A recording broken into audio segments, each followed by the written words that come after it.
Shri Krishna. Welcome to Mira's kitchen. આ વિડીયોમાં હું તમને ખજૂર રોલની રેસીપી શેર કરીશ. બહુ જ ઇઝીલી તમે આ ખજૂર રોલ બનાવી અને રેડી કરી શકશો.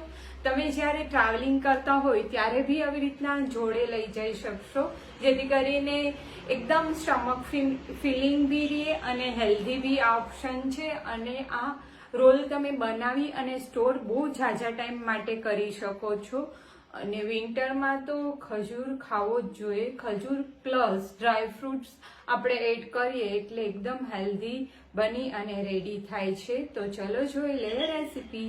તો રેસીપી જોતા પહેલા હજી સુધી મારી ચેનલને તમે સબસ્ક્રાઇબ ના કરી હોય તો જલ્દીથી મારી ચેનલ સબસ્ક્રાઇબ કરી લેજો, જેથી કરીને તમે બી મારી રેસીપી ઘરે ટ્રાય કરી શકો. મારી રેસીપી તમને ગમતી હોય તો તમારા ફ્રેન્ડ્સ અને ફેમિલી મેમ્બર સાથે બી શેર કરજો. તો ચલો જોઈ લે રેસીપી. પોચો ખજૂર આવે છે એ મેં લઈ લીધો છે અને એના ઠળિયા કાઢી લેવાના છે, સીડ્સ કાઢી લેવાના છે.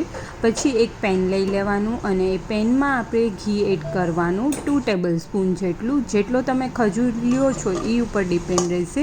ઘી આપણે પ્રોપર બાઇન્ડિંગ આવી જાય અને ખજૂર એકદમ પોચો જ છે એટલે બહુ ઝાઝો ટાઈમ બી નહીં લાગે. એટલે તમે ઘી થોડું ઓછું બી લેવા માંગતા હોય તો બી લઈ શકો. ઘી મેલ્ટ થાય એટલે એમાં આપણે ખજૂર એડ કરી દઈશું અને પ્રોપરલી મિક્સ કરતા રહેવાનું. મીડિયમથી સ્લો ફ્લેમ રાખીશું અને મીડિયમથી સ્લો ફ્લેમ ઉપર જ આપણે ખજૂરને આવી રીતના થોડો પ્રેસ કરીશું તો ઇઝીલી થઈ જશે કમ્બાઈન, કેમ કે પોચો લીધો છે. પણ જો તમે થોડો કઠણ લીધો હશે તો થોડી વાર લાગશે. પ્રોપર મિક્સ થઈ ગયો છે અને ઘી સાઈડમાંથી છૂટું પડી ગયું છે. તો ગેસ ઓફ કરી લઈશું. અને અત્યારે મેં કાજુ અને બદામ ડ્રાયફ્રૂટમાં લઈ લીધા છે. તમે બીજા બી ડ્રાયફ્રૂટ એડ કરી શકો. અને આ ડ્રાયફ્રૂટ અત્યારે હું એમ જ એડ કરું છું, પણ તમે ઘીમાં સેલો ફ્રાય કરીને બી એડ કરી શકો.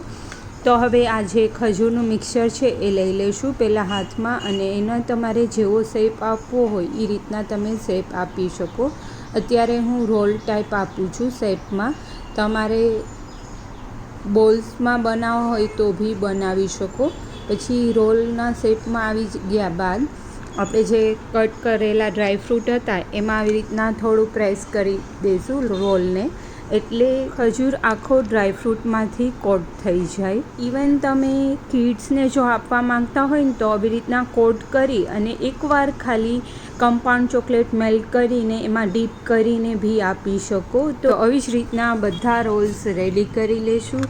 અને જો તમે કિડ્સને આપવા માંગતા હોય તો અલગ અલગ શેપમાં બી બનાવી શકો, જેથી કરીને એને જોઈને મન થાય ખાવાનું.